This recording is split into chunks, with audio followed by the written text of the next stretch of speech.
भटवदर की जसुबा। विक्रम संवत 1849 के आषाढ़ मास के शुक्ल पक्ष की 10वीं को शुक्रवार की सुबह उत्तर प्रदेश के अयोध्या नगरी में एक अद्भुत घटना घटी, जिसका समापन विक्रम संवत 1856 के श्रावणवदी 6 को सौराष्ट्र के मांगरोल तालुका के लौजपुर गांव के समीप वाव के किनारे हुआ। यह घटना थी श्री घनश्याम महाराज का नीलकंठ वर्णी स्वरूप में संपूर्ण भारत के तीर्थों की यात्रा पर निकलना। जब पिता श्री धर्मदेव ने घनश्याम जी का यज्ञोपवीत संस्कार करवाया, तब उन्होंने कहा, जाओ रामानंद स्वामी पास रे, यदि घर से हो उदास रे। रामानंद स्वामी की महिमाय रे, नहीं कही जाती में जीवाय रे। वे तो रहते हैं सौराष्ट्र देश रे, देते हैं जीवों को उपदेश रे। जाओ धीरे धीरे पूछते डगर रे, करो झाड़ी नदी के घाट पार रे। ऐसे वचनों के साथ नीलकंठ वर्णी तीर्थाटन करते करते विक्रम संवत 1855 में सौराष्ट्र के भावनगर जिले के भटवदर गांव पहुँचे। वह संध्या का समय था। गांव के बाहर एक किसान को देखकर उन्होंने पूछा, यहाँ रात बिताने के लिए कोई स्थान मिल सकता है? किसान ने उन्हें गांव में रहने वाले काठी दरबार नागपाल वरु के घर तक ले जाकर दूर से दरवाज़ा दिखा दिया और लौट गया। नीलकंठ वर्ण ने दरवाज़ा की सांकल खड़काई। एक छोटी 5 साल की बच्ची ने दरवाज़ा खोला। वर्णिराज ने पूछा, नागपाल वरु घर पर है? बच्ची ने काठी बोली में उत्तर दिया, ना हो, बापू तो वाड़ी पर गए हैं। भीतर से उनकी माता आई और नीलकंठ वर्णी को देखकर तुरंत आंगन में खाटिया डाल दिया। कुछ समय बाद नागपाल वरु खेत से लौटे। नीलकंठ वर्णी को खाट पर बैठा देखा तो मन में पहले थोड़ा संकोच आया, पर जैसे ही उन्होंने नीलकंठ वर्णी के दिव्य दर्शन किए, हृदय प्रेम व भाव से भर उठा। उन्होंने आग्रहपूर्वक कहा, बालयोगी, अब तो संध्या हो गई है, रात्रि यहीं पर बिताइए, हमारे लिए सौभाग्य की बात होगी। नीलकंठ वर्णी ने रात्रि वहीं पर बिताई। रात्रि के भोजन में बाजरे की रोटी और दही परोसा गया। वर्णिराज ने थोड़ा ही भोजन किया, लेकिन नागपाल वरु और उनकी पुत्री के आग्रह पर थोड़ा और ग्रहण किया।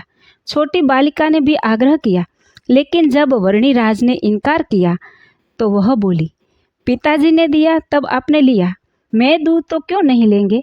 वर्णिराज मुस्कुराए और आधी रोटी लेकर पूरी की। फिर उन्होंने बच्ची से नाम पूछा। बच्ची ने बताया, मेरा नाम जसुबा है। वर्णिराज ने आशीर्वाद दिया, जसुबा, तुम तो एक दिन राजरानी बनोगी। इसके 26 वर्ष बीत गए। अब विक्रम संवत 1881 की बात है। गढ़पुर में नीलकंठ वर्णी अब श्रीजी महाराज, सहजानंद स्वामी, स्वामी नारायण भगवान के रूप में प्रसिद्ध है। श्रीहरि का गढ़पुर में स्थायी निवास है।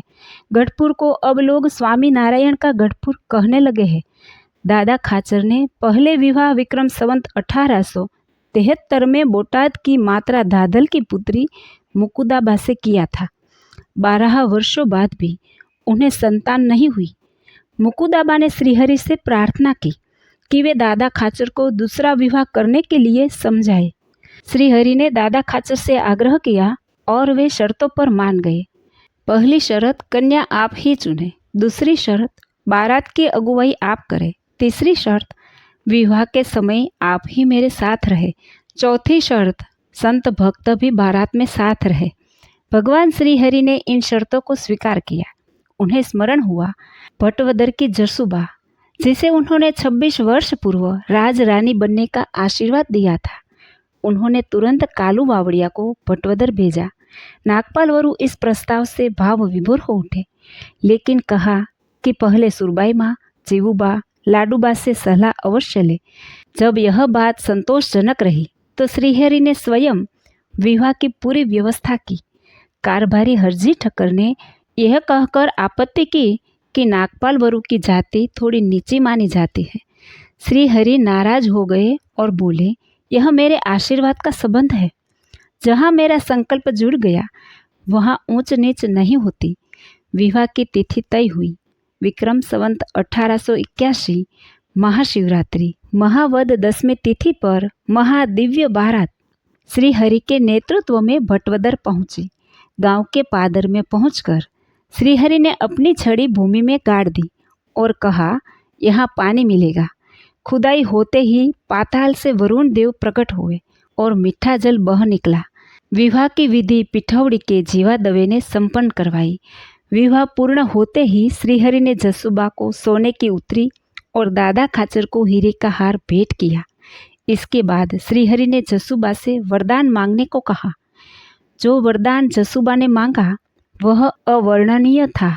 हे प्रभु, मेरी अविचल निष्ठा सदा बनी रहे, मेरी चुड्डी कभी न टूटे, मेरी मांग सदा सिंदूरित रहे, मेरे घर में संतों का वास हो, उत्सव, कथा, कीर्तन, भजन लगातार होते रहे, हमारा राज्य पूरी तरह संतों भक्तों की सेवा में लगे और मुझे किसी भौतिक वस्तु में मोह न हो।